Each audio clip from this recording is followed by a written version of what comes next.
de la classe politique actuelle, et ce malgré la campagne électorale des municipales et les promesses de monsieur le maire. Or, je n'ai rien contre monsieur Dupuis personnellement. Je condamne simplement sa position de faire l'autruche, surtout pas de vagues. On préfère financer des associations, l'association Parelli, 420 000 € cette année, 380 000 € l'année dernière. Et pour quel résultat? Puisque cette association est censée, nous dit-on, encadrer les jeunes. Eh bien, l'encadrement est mauvais. L'encadrement ne marche pas. Parce que l'encadrement de ces jeunes sont, je dirais, insociables. Ce sont ces jeunes-là qui nous balancent ça tous les 14 juillet, tout le mois d'août. Ce sont ces jeunes-là qui habitent nos quartiers, qui mettent le feu à nos containers, qui cet été encore, allée des Tilleuls, avenue de la Fouilleuse, ont mis le feu à des voitures. Est-ce qu'on travaille pour ça? Allée des Platanes également, des voitures brûlées. Est-ce qu'on travaille pour ça? On chôme dur, on se lève tout le matin, on paye des impôts, beaucoup d'impôts, pour un résultat zéro. J'aurais aimé qu'il y ait des élus municipaux de d'autres formations politiques présents aujourd'hui. Non, ils sont enfermés dans leur idéologie. Ils sont dogmatiques. Et c'est dramatique parce que parmi ces élus municipaux de l'UMP, il y a des commerçants qui habitent, qui travaillent et qui vivent à la Cité Jardin. Là, moi aussi, je vis. Et ils savent ce qui se passe à la Cité Jardin. Et à aucun moment au conseil municipal, ces mêmes conseillers municipaux de l'UMP n'ouvrent leur bouche pour défendre les positions que nous défendons, nous, conseillers municipaux Front National. C'est ahurissant. Ahurissant de faire l'autruche, de se voiler la face. Il est quand même stupéfiant que cette classe politique qui a tant promis aux élections municipales, aujourd'hui se détourne de la population et de la population la plus fragile, la plus populaire. Je remercie Nicole, Hervé et moi-même de votre présence. Nous sommes heureux de constater qu'il y a encore des Suresnois capables de se mobiliser ici. Et je vous en remercie chaleureusement. Alors, mesdames et messieurs, chers Suresnois, chers Altos et Canet, parce que je pense qu'il y a aussi des Nantériens qui ont dû faire le déplacement, parce qu'eux aussi souffrent de l'inaction de leur maire, M. Jarry, le communiste Jarry. Eh bien que nous soyons à l'initiative de cette manifestation que nous avons voulu pacifique et apolitique, parce que nous pensons que la sécurité n'est pas la propriété de telle ou telle formation politique, mais qu'elle est bien l'affaire de chaque citoyen. Nous pensons que ce sont aux citoyens de défendre bec et ongle notre liberté, aujourd'hui fortement compromise par des exactions de plus en plus graves, du fait d'une politique laxiste, inappropriée de la part des autorités publiques. Cette liberté de pouvoir circuler sans risquer d'être la cible de malfrats, de dealers ou de voyous de tout poil touche maintenant le centre-ville aussi, rue Merlin de Thionville, précisément. Confronté, voyez les insultes qu'on entend, fils de pute. Voilà les insultes.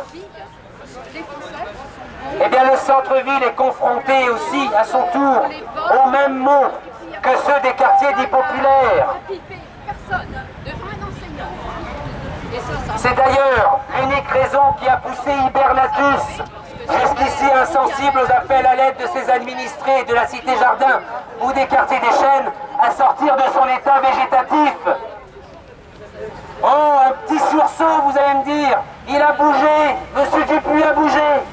Un petit sursaut en question fut de courte durée, puisque le couvre-feu, le fameux couvre-feu que nous avions d'ailleurs soutenu, eh bien, il fut malheureusement, il fut de courte durée, puisqu'il fut ramené à une simple nuitée, alors qu'il était prévu pour tout le mois de juillet, lorsqu'il y avait les exactions et les tirs de pétards mortiers contre les forces de l'ordre. Mais c'est sûr, n'est pas Robert Ménard qui veut, monsieur Dupuis, n'est pas le maire de Béziers qui veut, monsieur le maire de Suresnes. Parce qu'en matière de couvre-feu, vous devriez demander conseil à notre maire de Béziers. Notre rassemblement citoyen n'est pas celui de gens aigris. Nous ne sommes pas aigris. Nous n'avons pas un cerveau malade.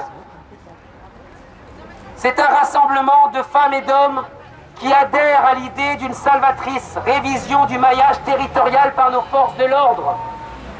Tous s'interrogent à juste titre et remettent donc en question la concentration dans un seul et même périmètre du commissariat et de notre police municipale.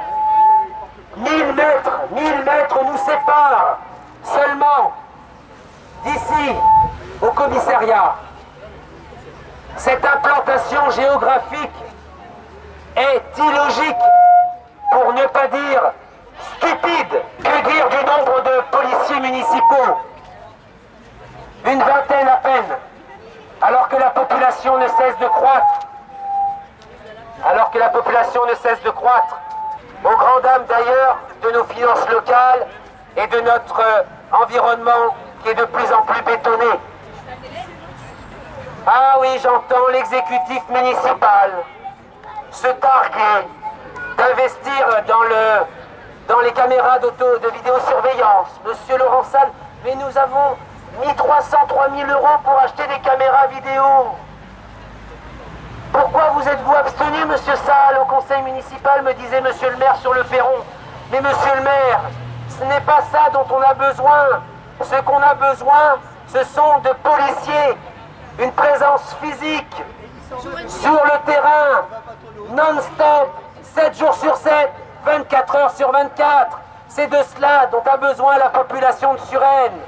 Ce que veulent les Suresnois, monsieur le maire, c'est une présence physique, de nuit comme de jour.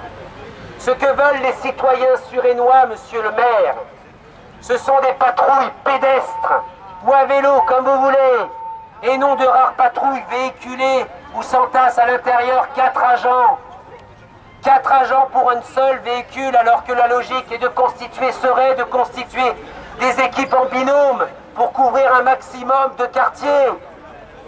Aujourd'hui, c'est sûr, on a des caméras vidéo de surveillance, elles sont utiles à un certain degré, mais ce ne sont pas les vidéoprotections qui empêchent les agressions, qui régleront le problème de l'insécurité à la cité Jardin, à la cité des Chênes, rue Merlin de Thionville ou rue des Aquevilles.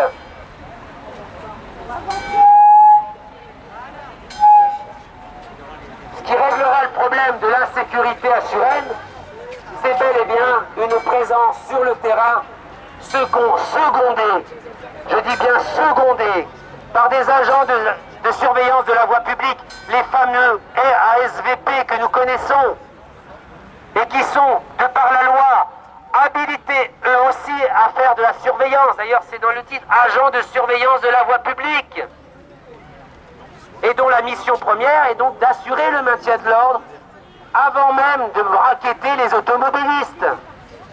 Ah, ils sont champions du monde de la contredanse à Suresnes. Ah, on est champion du monde pour flasher ici, boulevard Henri Sellier, les automobilistes. Mais pour ce qui est d'intercepter les bandes de voyous, ici, cité Jardin, cité des Chênes, en centre-ville, rue Merlin de Thionville, ah ben il n'y a plus personne. Alors le budget annuel pour le fonctionnement de notre police municipale n'est que de 2,61%. Insuffisant au regard du nombre d'habitants et du taux de violence qui s'établissait en 2012 à 7,19% et qui aujourd'hui frôle les 9% à Suresnes. Imaginez-vous, 21 policiers municipaux pour 46 000 habitants. Ça représente un agent seulement pour 2232 habitants. Et encore, comme je vous le disais, du lundi au vendredi, en jour de semaine, et uniquement la journée. Là aussi, le maire nous fait des promesses. On tente de nous enfumer en nous vendant et en nous faisant miroiter une fusion entre les différentes polices municipales qui composent l'agglomération du Mont-Valérien. Comme on le fit d'ailleurs avec les services techniques, sous le fallacieux prétexte d'engendrer des économies. Mais de qui se moque-t-on? Or, l'hypothétique fusion des polices municipales de l'agglomération du Mont-Valérien ne réglera en rien le manque de policiers municipaux, car ramené aux 215 334 habitants, le ratio n'évoluera jamais. Pire, il régressera, puisque Nanterre n'a pas de police municipale. Doubler les effectifs actuels de la police municipale est tout à fait finançable, planifiable sur plusieurs années. C'est juste un choix politique et budgétaire, monsieur le maire. Or, le choix de l'actuelle majorité municipale, UMP,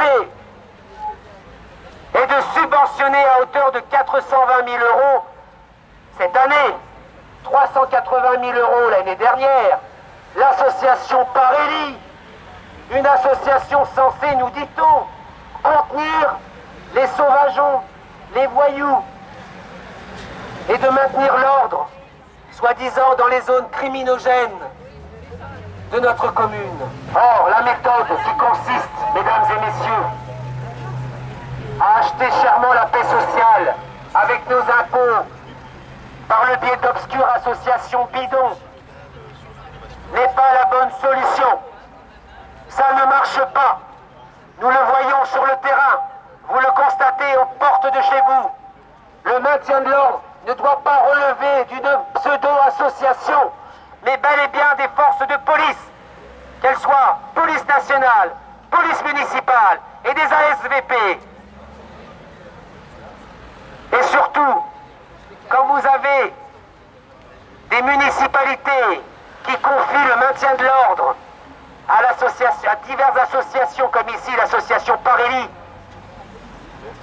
eh bien, cela témoigne du désengagement des pouvoirs publics dans le maintien de l'ordre. Et cela, c'est très inquiétant. C'est très inquiétant. Que dire, mesdames et messieurs, suresnois, des emplois CDD? Ça aussi, ça n'a pas été assez relayé. Les emplois CDD offerts depuis décembre 2012 à d'anciens détenus, ou devrais-je dire plutôt à des détenus qui n'ont jamais fait leur peine de prison, n'ayant pas réalisé leur peine de prison jusqu'à son terme. Ah, je suis d'accord, la réinsertion, c'est important. Mais pour qu'elle soit efficace, cette réinsertion, cohérente cette réinsertion, et qu'elle soit comprise de la part des réinsérés, eh bien elle doit se faire à l'issue de la peine de prison et ne doit pas s'y substituer, comme c'est le cas aujourd'hui, depuis la signature en décembre 2012 d'une convention entre le maire UMP et le directeur du service pénitentiaire d'insertion et de probation. Là aussi, tout est question de volonté politique. Notre revendication d'aujourd'hui, de réorganiser la présence des forces de l'ordre sur le territoire communal, n'est nullement idéologique, n'est nullement dogmatique, mais bien pragmatique, puisqu'elle résulte d'une délinquance endémique et d'incidents graves, récurrents pour la plupart. Notre présence d'aujourd'hui, pacifique, de simples citoyens, se justifie parce que nous sommes tous des victimes de l'insécurité. Nous sommes tous commerçants et citoyens touchés par cette insécurité. Nous la subissons jusque devant nos portes. Ah, à les écouter, tous ces braves gens de l'UMP, du Parti communiste, en conseil municipal, les deux élus communistes ont dit non, non, il se passe rien, la Cité Jardin, tout va bien. Et pourtant ils y habitent. Ben les écoutez, tous ces gens. Nous ne serions que des affabulateurs, que des menteurs, que des mythos. Les feux de poubelle, les feux de voitures, de nos immeubles. Est-ce qu'on l'a rêvé, ça?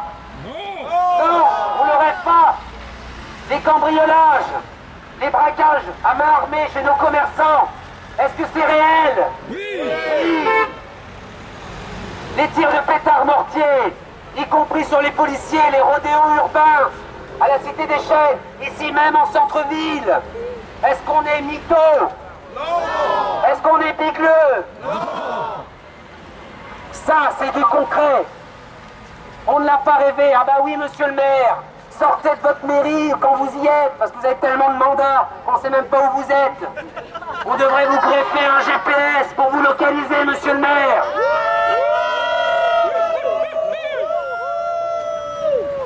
Les trafiquants de drogue au pied de nos habitations, rue Merlin de Thionville, est-ce qu'on les a rêvés? Non, c'est un cauchemar. Les insultes, fils de pute, va niquer ta race, nique la France, est-ce qu'on est sourd? Non. Les tags orduriers à l'encontre des policiers sur les murs des immeubles de la résidence des Acqueville, ce n'est pas un mirage. Les scooters dans ces résidences en face là-bas, que les petits voyous montent dans les étages, bah oui, pour les protéger de la pluie. Est-ce qu'on est mythomane? L'insécurité à Suresnes n'est pas un sentiment. L'insécurité à Suresnes ne sort pas de nos cerveaux malades. Nous ne sommes pas des malades. Nous ne sommes pas des fous. Ce n'est pas un fantasme, monsieur le maire, cette insécurité. Cette insécurité, elle est bien une réalité. Nous la vivons au quotidien. Nous, Suresnois de la Cité des Chênes, nous, Suresnois de la Cité Verdun, nous, Suresnois, rue de Merlin de Thionville et du centre-ville, nous la subissons, cette insécurité. Ah ben oui. Sauf que vous ne voulez pas la voir, cette réalité, monsieur le maire. Vous ne voulez pas voir la réalité telle une autruche la tête dans le sable. Ah ben oui, notre présence vous dérange, monsieur le maire. Elle vous dérange aussi parce qu'elle vous oblige à vous retirer les mains des poches, pour ne pas dire autre chose de plus trivial. Eh bien, sachez, monsieur le maire, que nous, citoyens suresnois, français, nous reviendrons autant de fois que nécessaire pour briser l'omerta qui règne ici, à Suresnes, comme à la communauté d'agglomération du Mont-Valérien, là où vous jouez à touche pipi avec le Parti communiste. Nous battrons pavé si nécessaire pour qu'enfin vous daigniez nous accorder la première de nos libertés, celle de pouvoir vivre en paix chez nous, à Suresnes, dans notre pays, la France. Alors, monsieur le maire UMP, ayez pitié de nous, ayez pitié pour les victimes, pour reprendre le livre des mots de Marin, parce que les victimes en ont ras-le-bol. Agissez, réagissez, monsieur le maire, avant que Suresnes ne sombre comme un Nanterre.